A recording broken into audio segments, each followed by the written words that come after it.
perspective. Irris Makler joins us now for more on this from Jerusalem. Irris, a very good evening to you. This, on the surface, seems like very good news. Tell us how this release happened. Well, it's a good question. It seems to be a release that was not negotiated. There is a larger release apparently being planned. That's what I thought I was following. And then we see this kind of free release, not in exchange for anything, to older women who have health problems released. We've seen photos of them crossing the border in the Egyptian International Red Cross ambulance, having a chat with them. I've heard their families have had contact with them, spoken with them on the phone. They seemed, well enough to talk to them. And they are now being moved from the Egyptian border crossing to the Israeli border crossing, and then afterwards they will be flown to meet their family. Where they're no longer, of course, in their Gaza village, the Gaza border community village they lived in. That's been more or less destroyed. So they're going to meet their families where they're being looked after or living in the meantime, in the interim. Irris, what more can you tell us about the women? I can tell you that they're from a kibbutz down very close to the border with Gaza. And they're really, really true left-wing women with big, very idealistic, still believers in peace, in outreach. Yocheved Lifshitz and her husband, they were people who would go to the Gaza border to take sick people from Gaza who were being treated in Israeli hospitals. They had no means of getting from the border once they were in Israel. They would do that, of their own free will, in their own time. That would be just something that they would do. So they really are believers in peace. So the irony and the impact of this on their lives is huge. By the way, I have to say, both these women were taken hostage with their husbands. Their husbands remain behind along with other members of their family. And I just heard an interview with the daughter of one of them. She was in tears and she said, "I cannot wait to hug my mother again. That's personal for me. All the other 220 hostages should be able to hug their families too. And of course, I want to hug my father." So there is that the joy of the release of the women, but the knowledge that there's still more family members to be released. It is a very complicated issue, but as we say, there's this glimmer of hope.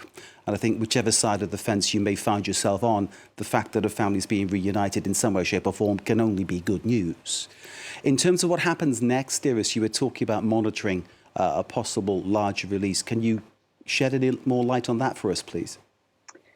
It was being reported earlier. I don't like to report these things which are, swirling rumours, but there was a discussion of 50 hostages, and perhaps that they were in fact dual nationals or foreigners, such as the many Thai workers who were taken, that they were going to get them all out. I don't know why that hasn't come to fruition.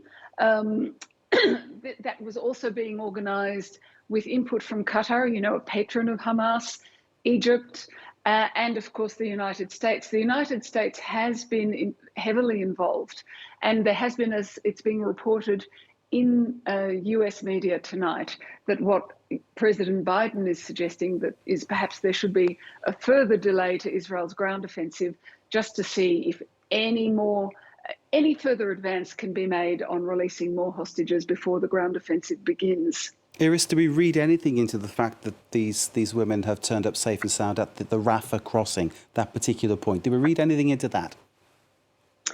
I think it's the only place they could turn up safe and sound. The only other entrances or exits are from Israel, and Israel is not really a part of this deal. At the moment, this is a Qatar-Egypt deal or communication. If Israel was a part of this deal, I think you wouldn't just see two women. You would see something more large scale. There would be reasons, exchanges, perhaps an exchange of prisoners. This is a goodwill gesture on the part of Hamas. I put that in inverted commas because taking 222 people hostage is not a goodwill gesture in itself. But I think the only place they could leave would be through Rafah, through the border crossing with Egypt. And in terms of what happens next, in terms of, you say, their husbands still being held, And clearly, we know nothing about the circumstances nor the locations. So clearly, they are still in a sense of great peril, given what is continuing in terms of bombing of the Gaza Strip. They're in great peril for many reasons. Those two men are also older, also taking medicines that they didn't bring with them and they're not going to get in the Gaza Strip. I think that the women, the children, there are 30 children under the age of 16 being held there. 3 of them their parents were murdered on the 7th of October, and they were taken without their parents. There's a 9-month-old baby in that circumstance. I think the peril is enormous. There have been consistent reports from Hamas that some of the hostages have been killed in Israeli airstrikes. There's no way of verifying that, but that must be present in the minds of any Israeli general or Israeli military person planning a ground offensive. Indeed, it's certainly present in your mind, I know, and certainly our minds too. Irris, thank you very much indeed. Irris Makler, our correspondent in Jerusalem, with the latest from that end. Thank you.